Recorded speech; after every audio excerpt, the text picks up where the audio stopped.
So I am Leonard Cochran. I appreciate the opportunity to be here and share. Been extremely active with the Spiritual Care Network for a little over 3 years, I believe now. Started when it was only in Memphis, and then helped when it moved to DeSoto County, which is the northern west county in Mississippi, and have been active participant there and helping out with that. And my wife and I run a nonprofit called Leah's House. It's a 5 bedroom, 12-month facility for women that are in the process of restoration recovery. And I'll talk a little bit as the presentation begins about that. And so I want to just start out by saying the content I'm about to share with you is tried and true. So it's not just theory only. And I'm going to go ahead and just pull up my presentation. Let me make it full screen so I can make sure I'm sharing the full screen of it, and then we'll go ahead and get started here. And let me see. Are you all seeing that as full screen there? I believe you should be, correct? All right. So just going to talk about the constants of success. And one of the things, in any industry, frankly, but especially mental health professionals, there requires some consistency in what we do, right? And so that's why I emphasize the necessity for consistency. And there's 4 areas of consistency that I'll be sharing with you just momentarily. But when we put these into practice, and again, we're consistent with it, it helps us to be consistent. So hopefully you've got some note paper handy, or however you capture your digital notes. And we'll go ahead and get started here. So our objectives today is just kind of understand what the current state is in the world that we live. Many of us in the mental health profession and are very familiar of post-COVID world and what that's like. But I'll speak to that briefly, and then to know what those constants of success are and this is from a book that I've written, and I'll share some details about that for you so you can capture that information before we depart today. And then I want you to see the importance of these 4 areas as well. And again, I'm just going to focus on 2 of them for today because of the time allotted, but we'll do a deep dive into both of those areas. And then at the end, I'm going to allow some time for some question and answer here. So with that being said, just so you know, as I say, this is tried and true information. And if you look at the Gallup information or Thought Exchange or Forbes, Gartner, I come from a corporate learning development background. So I do kind of nerd out on the corporate side of things. And with Leah's House, my wife does the day-to-day and working with the women in the home. But I can assure you, we see the same things happening in our home as what we do in the corporate world. And as you know, right now, turnover is an issue. So whether you're leading a team or not, people just aren't hanging in as long as what they used to hang in. And that can be for our residents as well, right? Customer service expectations, according to the data, shows that they're higher now than what it was pre-COVID. And so if you're in a work position or you're working mental health, your clients maybe have a higher expectation than what they used to have, due in part to the fact, once upon a time you had to drive it to the grocery store and walk in and pick your groceries out yourself. And now they can shop for you and deliver them to your home. They can shop for you, deliver them to your car in the parking lot, or you can still walk in. So we've got so many more options that weren't there before. And I know even with mental health, here locally, they're expanding and doing some things where they're getting into residential care. Once the treatments are over, they're getting into residential homes and things like that as well. So there's a lot of pressure then that's put on us oftentimes, and it's a little more difficult than it used to be. I am a person, you see the glass in the middle there. I'm a person, typically, I kind of see the glass half empty.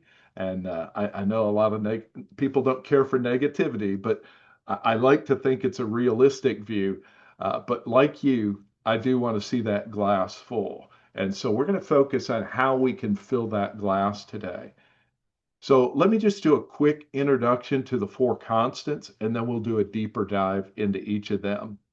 And so, again, I've written a book. It's available on Amazon. And I'll share the links here shortly at the end when we get ready for Q&A. But there are four, what I believe, four constants that help us in really, frankly, any area of life. But so it starts out with a conversation. And again, we'll do a deep dive here in just a moment, but everything starts with a simple conversation. So whether you're talking to somebody who may be in recovery or someone that's just attending a church that you attend or somebody that you meet on the street, it all starts with a simple conversation. And then from there, once we find some commonality with with that individual, then we have a connection with them. That's the genesis of our relationship, is that conversation. And now we begin to build a relationship. Those are the two areas I'm going to do a deeper dive in for our session today. But just to be aware, the next steps, once we have that connection with an individual, oftentimes it's very natural for our relationship to continue to grow, and then we begin to collaborate on ideas with one another. And I do distinguish the difference with collaboration versus co-laboring or working together. So when one and one get together, it's actually a multiplier. It's not just one and one is addition, but it's a multiplier because you and I put our ideas together and we come up with something greater than what it was before. And that's that collaboration process. And then lastly is community. And so all of us, I believe, are looking for community. Where do we belong? Where do we fit? And where do we want to participate as well? And so, as I explain in the book, and as I always say, the strongest communities thrive where conversation, connection, and collaboration intersect. So, we have to continue conversation, connection, and collaboration to build our communities. So let's just go ahead and dive right into what conversation really is. Because, yeah, conversation, that's simple, Leonard. I understand what a conversation is. But, this day and age, I think this Facebook meme says it best. I'll share it with you. In Facebook, there's a meme that says, regarding relationships, I would rather have 4 quarters than 100 pennies. And we seem to be in a culture now where everything is just that shallow. We have 100 pennies worth of relationships. And we really, all of us, I think, have a desire to go deeper in our relationships. So how do we do that? Through conversation. It's very, very simple. But we also grow up. Excuse me. We're also now with the Gen Z. We've got 50,000 Gen Zers out there that are roughly age 25 to say 17 or so, somewhere in there. Statistics vary as to what that exact age group is, but that's the generation that grew up with a screen in front of their face all day long, every day for their entire lives. And so sometimes conversations are a little more difficult than what we would expect them to be. And even you and I, we've become kind of conditioned to that shallowness of social media. And so we need to kind of grow in the way we present our conversations, the way we reach out to people. So I'm going to share 5 keys here for conversation. And the first one of them is to be sincere.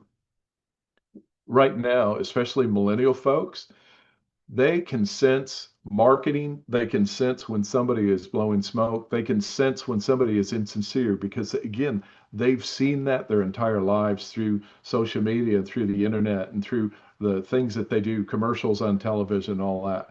So there's a greater need. I mean, sincerity has always been necessary, but I think there's a greater need, a greater hunger for that today than ever. So you and I, when we reach out to folks and talk to folks, we need to make sure that we're sincere. We're actually concerned. We actually have a real interest in the individual that we're talking to. The second thing is to be safe. Well, what do I mean by a safe conversation? Well, in the corporate world, there's a term that we call psychological safety. Maybe you've heard that term, maybe you haven't. But what psychological safety means, it's an environment. We create an environment in our conversation where we can agree to disagree. Yes, that used to happen in our culture. We could agree to disagree. Or for that matter, if someone is wrong, we're not pointing fingers and accusing them. We allow space. If we're a leader and we have a team that we're leading, we allow individuals to contribute and have the opportunity to share. And we allow them to lead and make some small mistakes so they can learn from them. And they can also learn that it's okay to try. Otherwise, we have the possibility we're going to stifle that individual from speaking out and from doing what they want to do. So we have to create a safe environment for folks to trust and build trust with one another. And then I've already called these the constants of success, but it's a key that if we're conversing with folks, we've got to be consistent with it. I've got some friends that I love that I can pick up and text them or email or phone them 6 months from now, and we'll pick up right up where we left off. But those are rare. So for those folks that I see on a regular basis, I need to consistently be reaching out to them in some way, shape, or fashion. Now, for me, I'm a highly structured individual, which means I'm task oriented, not always people oriented, unfortunately. So it might require me putting a note on my calendar to, hey, send Eric a text today. Hey, reach out to Parker and drop him a note. Let him know you're thinking of him. And I know that might not sound sincere, but I do think about these guys and I do want to maintain that relationship and I do want to let them know that I care about them as individuals. And so I might have to use my calendar as a reminder. And if you don't have to do that, that's awesome. But some of us need that kind of nudge. So we get caught up in the day to day and we might forget. The next thing is to go deep in our conversations. Again, unfortunately, culture being what it is, social media kind of helps with that. We're sometimes afraid to take a deeper dive into what it is to have a real relationship with someone. And so there is, and I'll be glad to share this information again later when we get to Q&A, but a lady by the name of Judith Glasser has written a book. It's called Conversational Intelligence. Conversational Intelligence. And you can Google that later on. But she says that there are three levels of conversation. So the first is transactional. You and I are just, hey, how you doing? Great, super, back and forth. Or it's the conversation almost like a currency exchange, right? We're just sharing back and forth with one another, not a lot of depth in it. Well, then the next level of conversation is positional. So now, hey, we got a lot of Texas folks on the call probably. So I like the Cowboys as opposed to the Cardinals, or I like, this political party versus that political party. So we kind of put a stake in the sand and we risk that somebody may not like the same thing that we like. And my slides are not advancing. All right. Well, it should just be building. Are you guys, are you seeing 4 bullets on your screen currently? Yes, objectives, understand the current state, know the constants of success. All right. Well, that's not building out then. All Yeah, right. So I think we're seeing your working screen, not your slideshow. there you go. Well, I was concerned about that from the word go. All right. Let me see what we can do here. Thank you. All right. Let me regroup a half second. Uh, That's Sorry about okay. that. And we can also get the slide deck to those who are attending today afterwards. Yes, we can. All right, so let me get myself positioned here real quick and get everything back. I'll tell you what, let me do it this way. I'm going to share my full screen.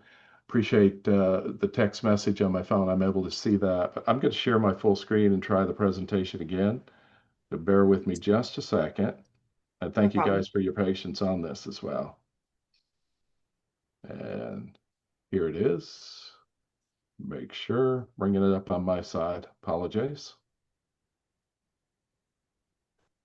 There you go. All right, you're seeing my screen now. Is that correct? Yes. Yes, sir. All You're in right. the beginning. Mhm. Objectives, current research. Do you We're see the seeing, constants of success? Yes, well, sir. we're actually We're good. seeing your view of There we the go. Okay. presenter Let view, me actually. let me just jump to where we were here. All What right. view are you in right now? You have a presenter view. We're seeing your notes. You are seeing my notes. Okay. Yes. All right. Well, I love it. Well, if you read my notes, I won't need to talk so much, will I? Let me see. I think I need to share my other screen is what I need to do. So let me go back and do that. All right, so now you're seeing a rocket here, correct? Perfect. There we go. All right, thank you for your Got it. patience here. All right, Oh, we're good. thank you. So, all right, Well, in going deep here, like I said, Judith Glasser's book, it talks about transactional, and then positional goes a little bit deeper. So now we kind of take a stand. And then the next level is transformational. And so that's where we really dive deep and have a much deeper relationship. So, for example, I told you I'd make this practical. So, in Leah's house, for example, we bring a woman in. We can run through all three levels of these just real quick. In the interest of time, I won't dwell, but just to make them clear, transactional is kind of the application process. They talk to my wife, and in that, she kind of filters and has a conversation and can figure out from them, hey, is this exchange of information? Is this somebody that fits into our home or not? You know, is this something that they feel is going to be a good fit for them or not as well? And then as we get into positional, that might be a little bit more of the fact that, hey, you know, you're going to be here without a car, without a cell phone, you're going to have limited visitation. And that becomes a little confrontational because not everybody wants to come into a home where they don't have those privileges. They have to earn those and work through that. And so that's a little more positional. And then transformational is once they're in the program, perhaps, the content that we share, and as they grow through that and they begin to grow in their sobriety or they begin to grow in their mental health, then there's some transformational conversations that have to happen. You know, we're a spiritually based one, so God's certainly an element there, but there's also some behavioral things and expectations. And so that's where we begin to see the hard work begin to show off is those transformational conversations. And so in the same way, if you work for a team, you need to have those depth of conversations as well. And then the last bullet here for conversation is to have tough talks. Well, I know those transformational conversations can be tough, but even too, it's when it comes time for discipline or correction or for coaching. Sometimes it's very tough. It's not easy to be the disciplinarian or the heavy that comes in. We had a situation in our home just a couple weeks back where one of the ladies that was there was we just weren't a good fit for what she needed. And so I had to have the conversation with her. I get to be the heavyweight sometimes. And so I had the conversation, talked about what her needs were, talked about what we were able to provide so she could see that, hey, we're not really a good match for what you need. And so we think you would be better helped somewhere else. And so we had to release her from our home. We made some recommendations and whatnot and tried to give her some guidance, but we couldn't continue to have her in our home in the environment that she was in because it was affecting some of the other home members. And so that was a tough conversation. That was a day I was ready to go home and crash in bed afterwards. But those are sometimes necessary. And we do it for the growth of the individuals that we're talking to. We do it for the protection of other folks that might be affected by it. And they're not those easy conversations. We don't have them every day, but they are sometimes necessary. And sometimes those things help bring correction. They help bring resolution as well. They don't always turn out like the situation I'm referencing, that sometimes it changes people's behavior in a positive light.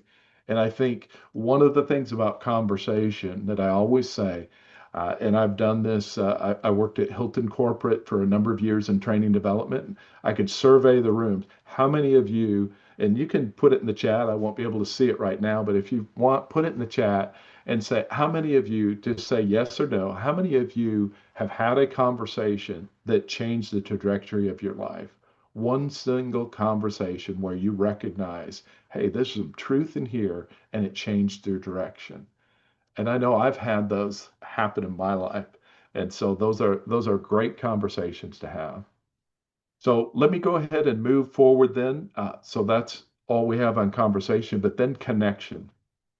So if we're going to build relationships, one of the things that happens is there's a word that I love. It's called honor others.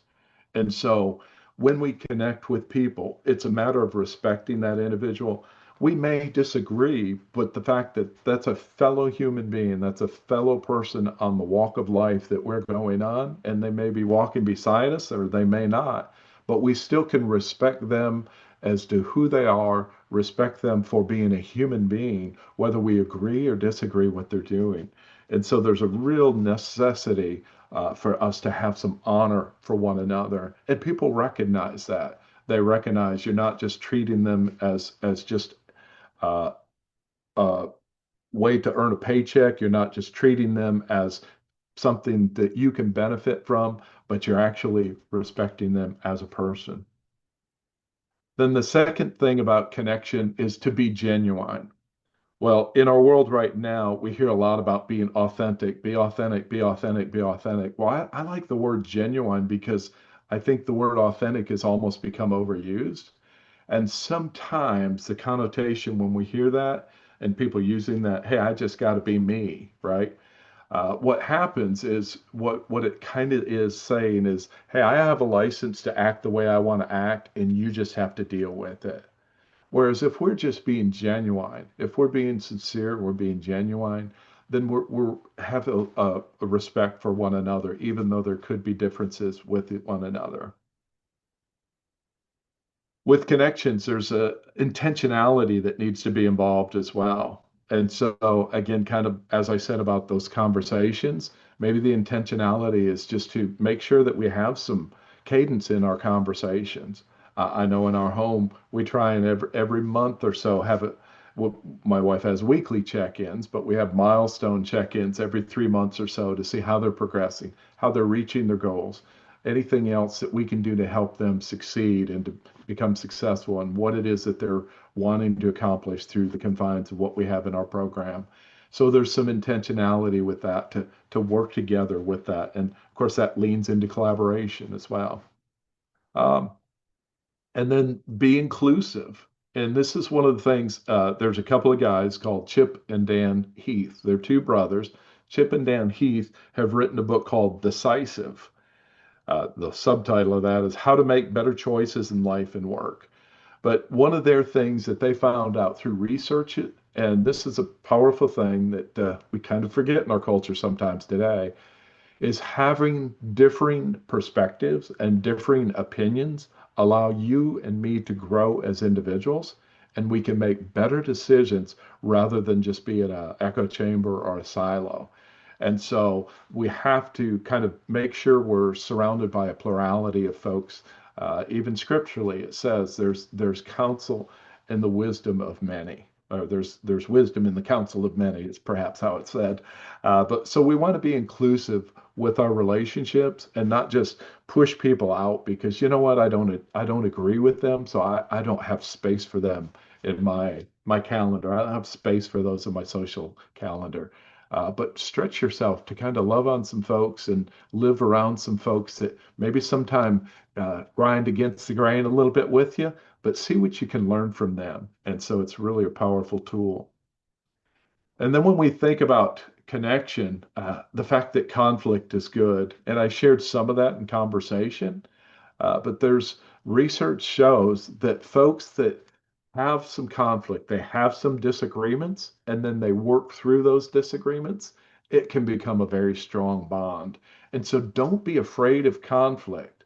Now, we need to keep a right attitude in the way we approach that conflict, but recognize the fact and think about it in your own lives. You've had instances where you've had conflict. Well, once you've overcome that conflict, oftentimes you have a strong bond with that person that you had the conflict with. And so that's where conflict becomes healthy for us because we've survived a we've survived a shared experience.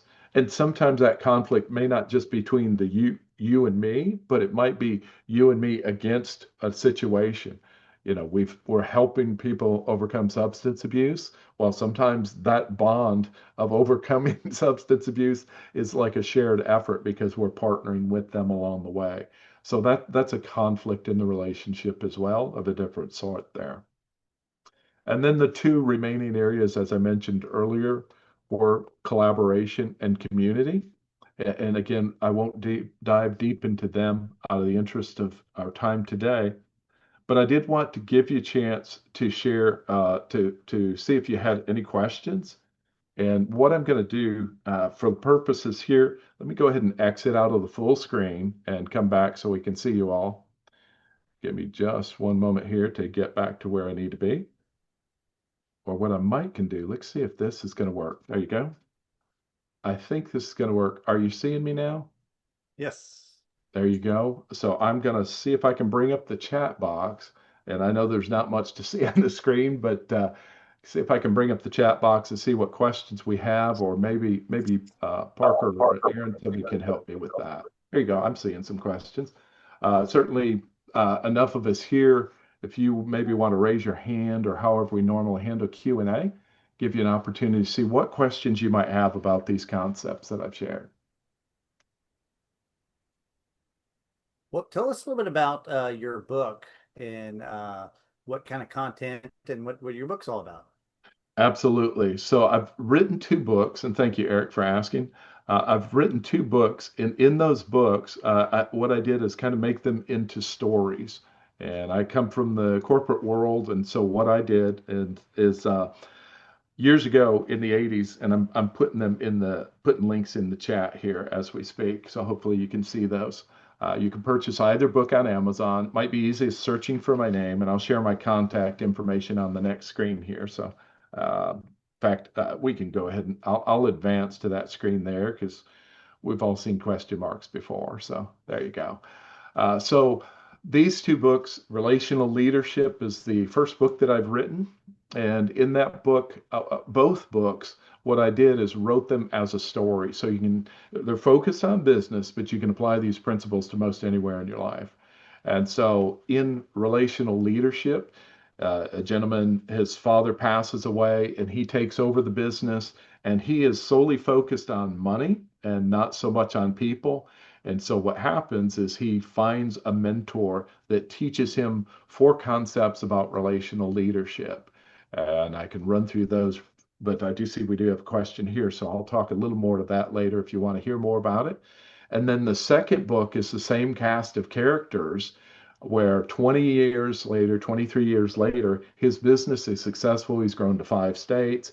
And so he's being interviewed by the tri-state, I forget the name of the magazine or newspaper I use, but he's been being interviewed. And those are the four constants of success that I'm talking about today, those four principles there. And so they're quick reads, about 2.5 hours written. They're small books, and they're written in a simple way to read through for anybody. And I do see a question here. So, how can you decrease anxiety and build confidence towards success after complex trauma, continued aggression from family members? Beautiful question. Yeah, that obviously that's a layered question there, because we do have to address the trauma, and just kind of any 12-step program, I tell you, the first step is admitting there's a problem, right? So depending on where that person is, are they really willing to admit that trauma existed, or are they kind of covering for what's happened in their life, or they're unwilling to share that type of thing? So in doing that, that's where, the conversation and connection, and ultimately we're building at that point to collaboration. Hey, you need to work with me, and I need to work with you on this. And then as far as the family and things like that, that gets a lot more complex. And it's a case by case business, a case by case situation. I'm not going to try and dive into answering that, but I do appreciate the question there. So, any other questions? You can type in the chat, or if you want to unmute yourself. Obviously, you can screen capture that. I'll speak real quick to this. I don't want to take all the time promoting myself, but there's my contact information there, and I can put that in the chat as well for you, just if you want to copy paste that for you. In the chat, I've also included my cell phone number there. So I do have a company, a LLC, that I call Upwards Unlimited, and you see it's spelt words because words are important. WORDS. And so that's where I do the promotion of my books and all of that. And then the nonprofit ministry that my wife and I run is Leah's House. So I can be reached through either addresses, and certainly be reached on social media as you see there. And then I do have a podcast that's out there. So if you're interested in a free version of the audio of relational leadership, if you'll search for that relational leadership podcast, I've got 6 episodes that cover all 6 chapters of that relational leadership book. and you can try it out for free without having to spend $10 on Amazon.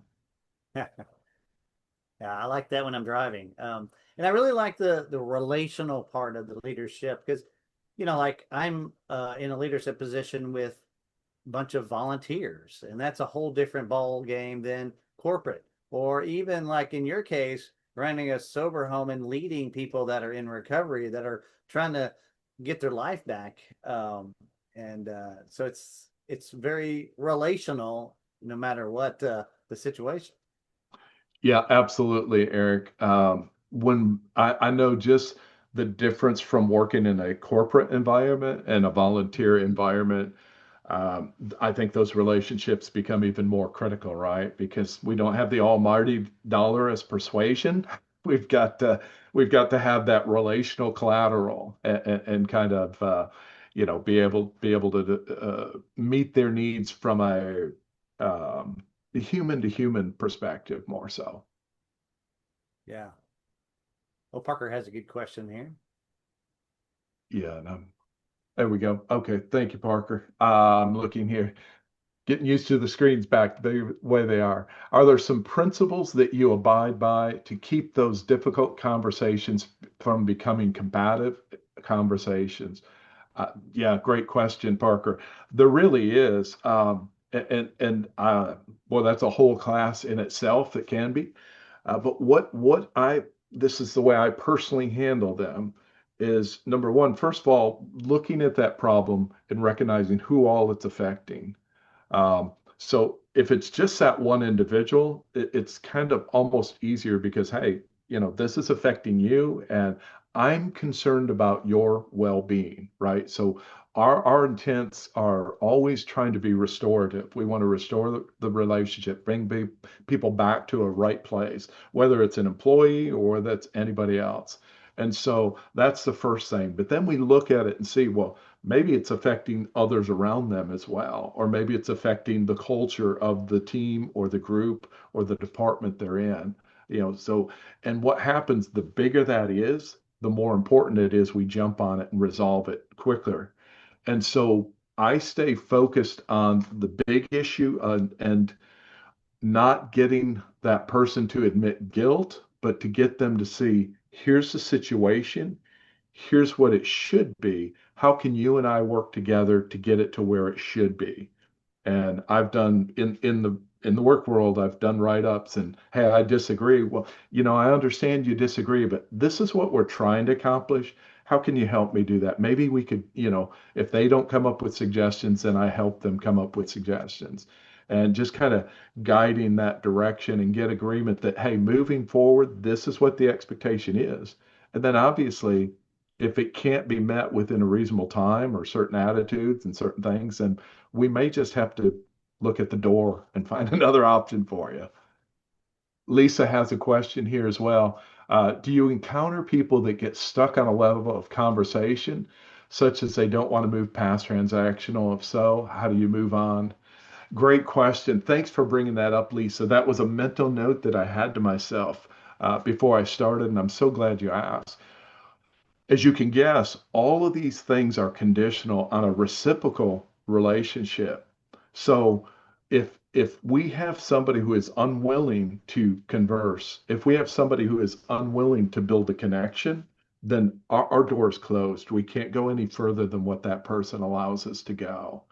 And so it presents a challenge, and sometimes it's hurtful because we'd like to grow that conversation, we'd like to grow that connection, grow that relationship, but it has to be a two-way relationship or a two-way conversation.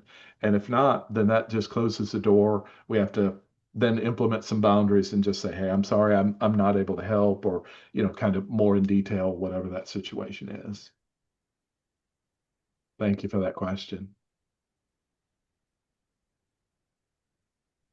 Anybody else? All right, Sheila. Love the description of Leah's house online 12-month restoration recovery home for women. Keywords, restoration and recovery. Yes, ma'am. Yeah, my wife is especially passionate of using that word restoration. We have women that come into our home that are not always substance use abusers. So it's not always that case. Some just everyone that comes through the door has some form of severe trauma, things in the past that have caused them to make some wrong life choices. And so it really is a matter of restoration. So we're passionate about that as well. Thank you. Well, you guys are great. I appreciate the questions. Anything else?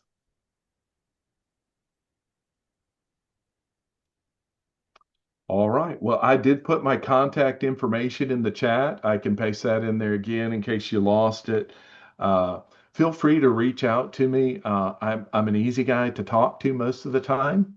Ask my wife, sometimes I'm not. But anyhow, you can reach out to me. And oh, here we go. Another question here. But you can reach out to me, and I'll be glad to follow up with you if I don't answer right away. With the phone, obviously, I'm in and out of meetings and whatnot. But feel free to always leave a message at either of those numbers that I have there. Do I have EMDR therapy at Leah's house?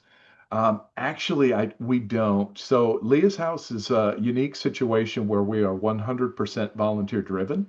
And so for anyone to enter, and I appreciate the question. I'll do one last plug for Leah's house before wrapping up. But for anyone to come into our program, we require them to at least detox for 30 days if they have any kind of addiction, at least 30 days. We are a non-medical facility since we are 100% volunteer. So we do have strict restrictions on what medications they can take. I recognize substance abuse and mental health. Psych meds often go together. So we have our limitations on what can go there. Obviously, we avoid any kind of pain medicines, opioids, and that type of thing as well. And so we are dependent on, my wife does a lot of the heavy lifting, but also dependent on our volunteers. So we do have things like art therapy. We do have plenty of Bible classes. And then we have, a lot of reading. My wife is very prescriptive once she gets to know what their needs are. We do have some foundational classes, but from there it's kind of prescriptive reading and following up with them. But yeah, we don't have anything like EMDR currently.